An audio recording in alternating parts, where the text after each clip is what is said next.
Bom, essa madrugada aqui no Brasil, muitas pessoas, parece que mais em Curitiba, mas algumas pessoas aqui no Rio de Janeiro também receberam, em São Paulo, receberam um alerta no celular, um sinal sonoro altíssimo de alerta máximo da Defesa Civil, com a seguinte palavra: misantropia.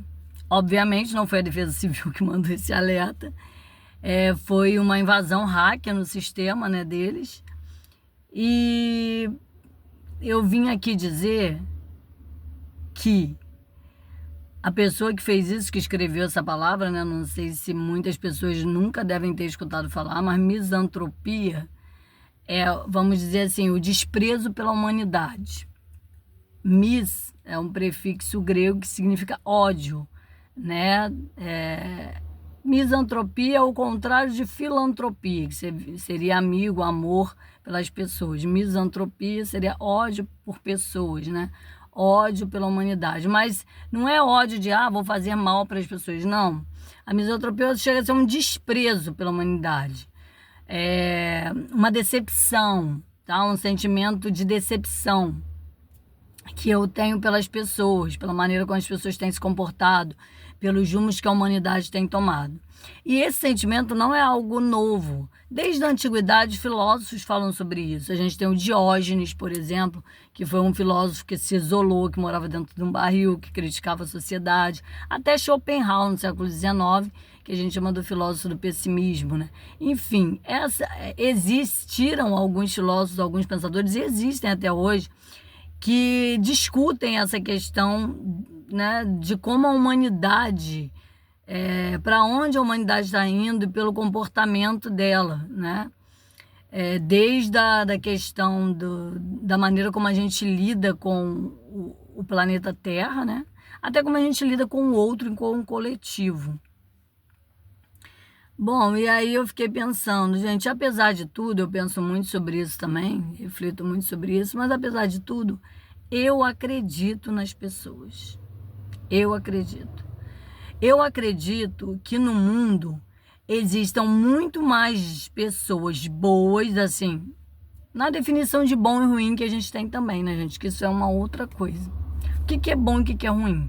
Nós mesmos definimos o que é bom e o que é ruim, né? Assim, de qualquer forma, eu acredito que no mundo existam mais pessoas que se importam com os outros do que não se importam. Eu acredito nisso. Eu ainda acredito na rapaziada. Eu acredito nas pessoas, né? Apesar de tudo. Por quê? Porque ao longo do meu trabalho, assim, trabalhando aqui, dirigindo carro de aplicativo, eu já passei por vários perrengues, do carro quebrado, de furar pneu, e foi nesse espaço, nesse lugar, nas ruas, onde eu encontrei mais gente para me ajudar. Sempre encontrei alguém que me ajudasse a trocar o pneu, sempre encontrei alguém que pelo menos chegasse, mesmo que não pudesse ajudar, olha só, leva o carro ali, olha só, eu te ajudo, que me ajudou, tipo, já enguicei por falta de combustível, que eu tava com problema na marcação do combustível. Enfim, eu já encontrei pessoas que me ajudaram ao longo do meu caminho, não só nesse espaço de motorista, como na escola, né, enquanto eu era professora. Então, eu já encontrei muita gente que nem me conhecia e já me ajudou. Assim como eu também, né, ajudo muitas pessoas. Eu ajudo para ter alguma recompensa? Não, porque eu não acredito nisso, né? Eu ajudo porque eu faço parte de um mecanismo, de uma sociedade, de um coletivo, e nós vivemos em grupo para nos ajudar. Simples assim. Se a gente não precisasse da ajuda um dos outros, a gente vive isolado. Inclusive, isso é uma característica da pessoa que é misantrópica, né? O misótropo. Palavra esquisita, né? O que ele faz? Ele se decepciona tanto com a coletividade que ele se isola. Ele se isola, ele se afasta de qualquer afeto, de qualquer pessoa, de tão asqueroso, né? Tem uma frase que fala: eu gosto mais dos meus cachorros do que de gente, eu gosto mais dos gatos do que de gente. É mais ou menos isso, a ideia da misantropia, né? Então, eu acho que, né, eu sou mais ali do Rousseau mesmo, que dizia que o ser humano é o bom selvagem, né? Ele nasceu bom, a sociedade que o corrompeu. O Rousseau falava isso. A sociedade que corrompe o homem gente, é o sistema. Nós acabamos montando um sistema que, vamos dizer assim, pode ter fugido ao controle em alguns pontos, não é? O sistema capitalista, o sistema de valores que a gente criou, em alguns momentos ele foge ao controle. E aí acabam surgindo pessoas que querem se aproveitar para crescer, porque, ó, vou te falar, poder é um negócio viciante.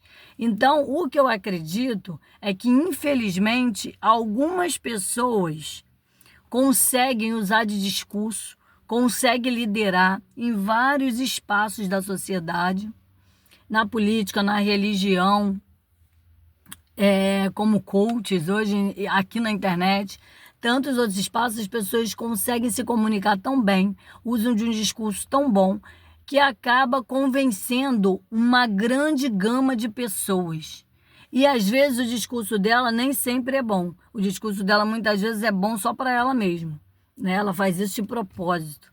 E aí ela usa da comunicação das mídias, das igrejas, da política, do Senado, para usar de um discurso e acabar manipulando as pessoas. Isso eu acredito. Mas essas pessoas, em relação à massa, são poucas. A massa, nós, coletivo, temos muita força. É porque o que acontece? A gente gosta de viver no conforto. É muito mais fácil eu seguir uma pessoa que está ali trabalhando e falando para me manipular do que eu parar e pensar, pô, o que aquela pessoa está falando? Será que eu penso daquele jeito? Né? Diga-se aí de passagem, a religião é um grande exemplo disso. É muito mais fácil eu acreditar que vai vir um Deus Salvador que vai voltar e vai me levar para a glória e curar todos os meus problemas do que eu acreditar que eu faço um monte de merda que gera os meus problemas. É muito mais fácil eu acreditar que vai vir um cavaleiro, alguém me salvar desse mundo odioso, onde eu mesmo ajudo a manter, do que eu parar e falar, caraca, eu tenho um monte de erro, eu cometo um monte de erro, eu faço um monte de merda. Por exemplo, eu estou endividado porque fui eu que gastei. Eu estou enrolado desse jeito aqui porque é culpa minha. É muito mais fácil eu justificar os meus erros em cima dos outros do que eu acreditar que eu é que cometo. Então, o problema da humanidade não é que as pessoas são ruins e egoístas. Eu até acredito que a maioria não é. O problema é que a maioria é ignorante mesmo, né? Vulgarmente chamado de burrinho. É gado mesmo. Prefere ele viver no conforto. Quando eu digo conforto, é dar trabalho, pensar dá trabalho, estudar dá trabalho. Então é melhor ficar aqui, seguindo esse pastor, seguindo esse padre, seguindo esse político, seguindo... Melhor do que eu acreditar nas asneiras que eles falam, que para eles é maravilhoso, vai colocar eles lá em cima, do que eu parar e pensar no que eu estou fazendo e por que eu acredito nisso. A maior parte das coisas que você pensa, é você que pensa ou foram pessoas que colocaram na tua cabeça? Hein?